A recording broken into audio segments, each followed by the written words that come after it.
When does liking someone become loving them? It's a nebulous distinction that carries a lot of meaning, in both real life and in the romance anime that I care for so much. In these shows, characters often ruminate on whether their feelings are a passing fancy or the beginnings of a deeper connection. This tension is sort of the whole point of the shows, as we watch the main characters grow closer together before eventually confessing their love to each other. It's an effective formula.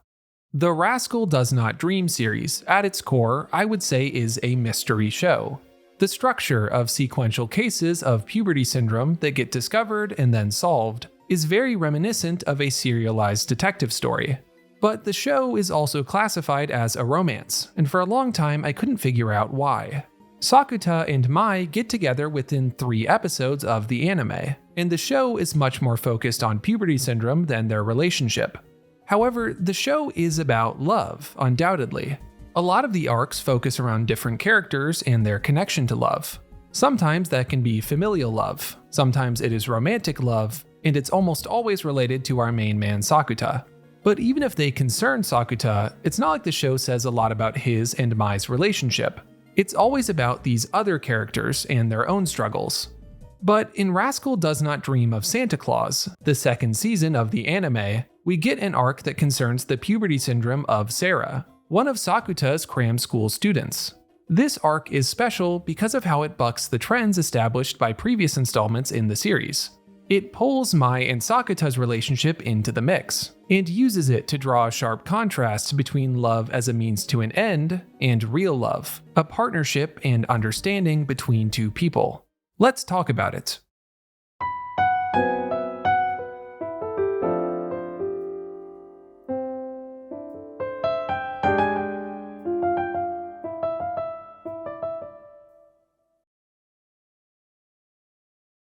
We meet Sara early into the season, where she immediately jumps off the screen as an incredibly bright and bubbly presence. She's also locked on to Sakuta, which is glaringly obvious. As the episodes move on, 2 things are clear to us. First, she is very popular with guys, sometimes in very problematic ways, like with her cram school teacher. Second, she has a strong interest in Sakuta. Obviously flirtatious, but in a suspicious way. Sakuta has already had someone fall for him in this series, but that was different. Tomoe's love was heavy, weighing down her puberty syndrome. When the dam finally broke, it was a painful experience, because one of the axioms of the show is that Sakuta is only in love with Mai, so he's necessarily unreachable to anyone else.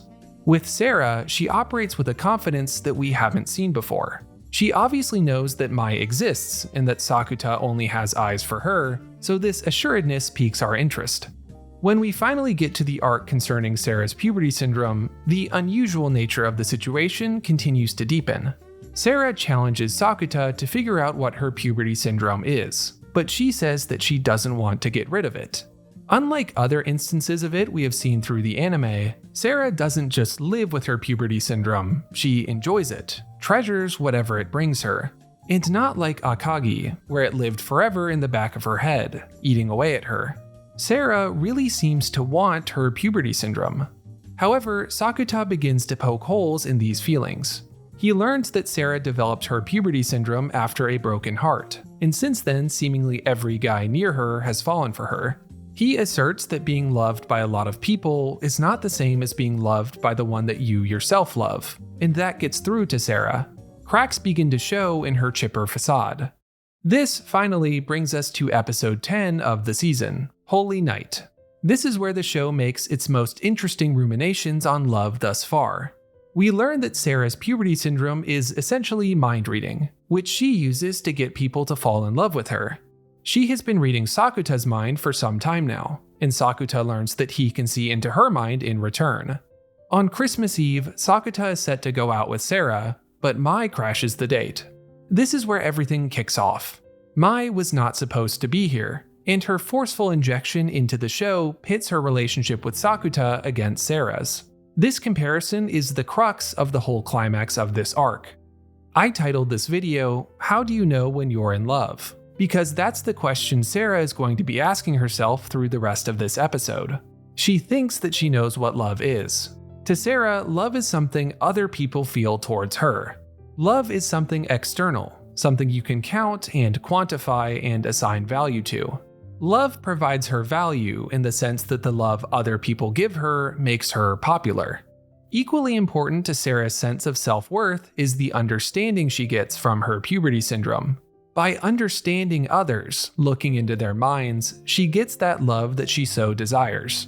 Mai is here to fly in the face of everything Sara thinks that she knows. In the car ride together, Mai demonstrates how well she knows Sakuta by guessing what advice he gave one of his students. This visibly shakes Sara because to her, that kind of understanding is impossible without being able to read minds. This is the first inclination that love may be something deeper than she suspects, and it clearly affects her. That little moment is the appetizer to the main course that is the next scene. Mai gets Sara alone, and here we get their big confrontation. Sara's ideas of love are so tied into the idea of value that she can't understand why Mai would be with Sakuta. And to Mai, who truly loves Sakuta, why wouldn't she be with him? This impasse rocks Sara because of Mai's matter-of-factness. Her love for Sakuta is true, so you couldn't deny the things that she is saying. Mai's kindness feels like an attack to Sara because it's chipping away at her view of the world, whether Mai means to or not. She definitely does, for the record. I love how Mai's reasons for loving Sakuta are simple, and they are choices.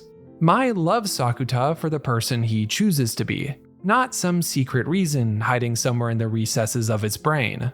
And finally, Mai completes her dunking on Sara by explaining that she and Sakuta are together to be happy. This is the final blow because it portrays love as a partnership, something that puts both parties on equal footing. Love is a shared feeling, a mutual understanding. Sara says it herself. She doesn't understand it at all.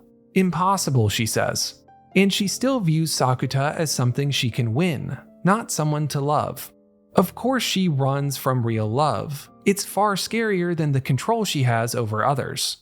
That scene is great because of how it takes Sara's confidently misguided view of love and runs it into the brick wall that is Mai. And the next one guides us neatly away from the wreck. First of all, what visuals? The bamboo forest, the lighting through the stalks. This is the first scene in the series that has really blown me away visually. But besides that point, I love how it continues Sara's shifting worldview. Now faced with the man that she has been hopelessly trying to lure her way, she finds herself without her powers. She is unmoored and reveals that she wanted her puberty syndrome partially because it made her of use to Sakuta. Her view of love is still so strongly tied to value, even when it comes to her wanting Sakuta to want her in return. And Sakuta drives home the message that Mai planted earlier, showing Sara kindness despite everything that she's done. Sara can see now why Mai loves Sakuta, the person that he chooses to be.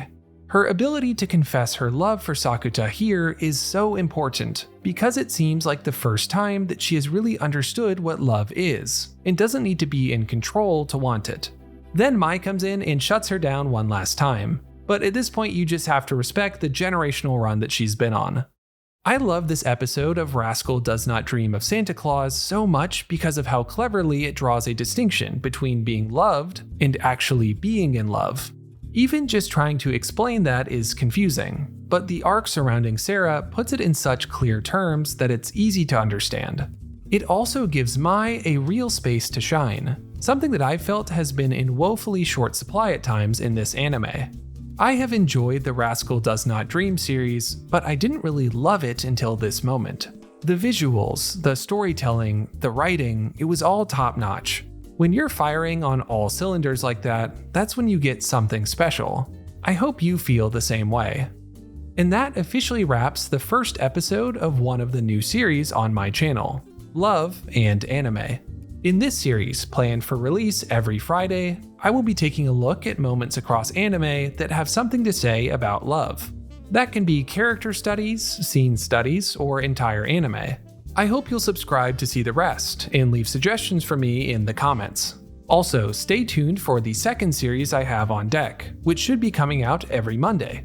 I'm SlamAnime, and have a great rest of your day. I'll catch you next time.